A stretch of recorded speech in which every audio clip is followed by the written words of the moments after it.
जय मिथिला। हम मुन्नी झा आई एक बहुत सुंदर विवाह के गीत सुना रहल छी। तो सुनू, श्री रामचंद्र जी और श्री सीता माँ के विवाह के गीत छन। तो सुनू रामचंद्र जी और सीता माँ के विवाह के गीत।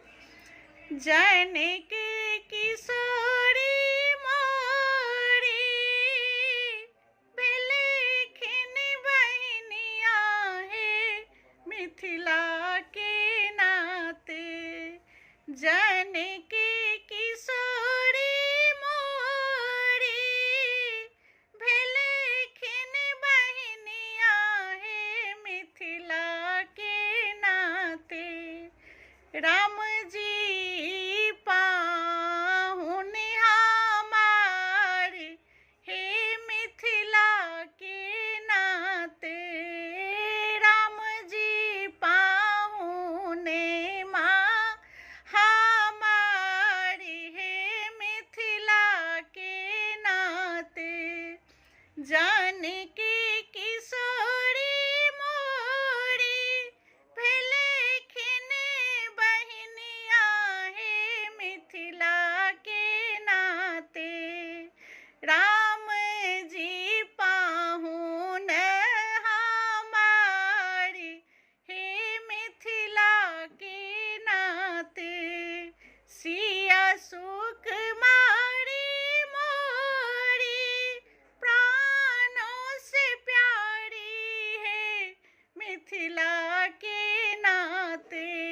सिया सुकुमारी मोरी प्राणों से प्यारी है मिथिला के नाते। पाहुन राम जी हमार है मिथिला के नाते। पाहुन राम जी हमार है मिथिला के नाते। देखब भैरे नैना बेदी बीच आज है मिथिला के नाते। देखब भैरे नैना बेदी बीच आज है मिथिला के नाते। दुल्हा दुल्हनिया आनी मोल हे मिथिला के नाते। दुल्हा दुल्हनिया चीती चोरी है मिथिला के नाते।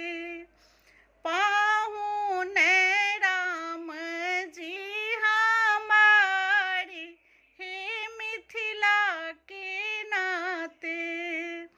राम सिया जी संगे आज है मिथिला के नाते।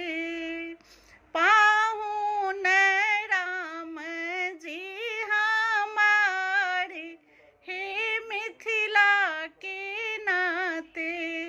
जानकी किशोरी मोरी भेलखिन बहिनिया हे मिथिला के नाते।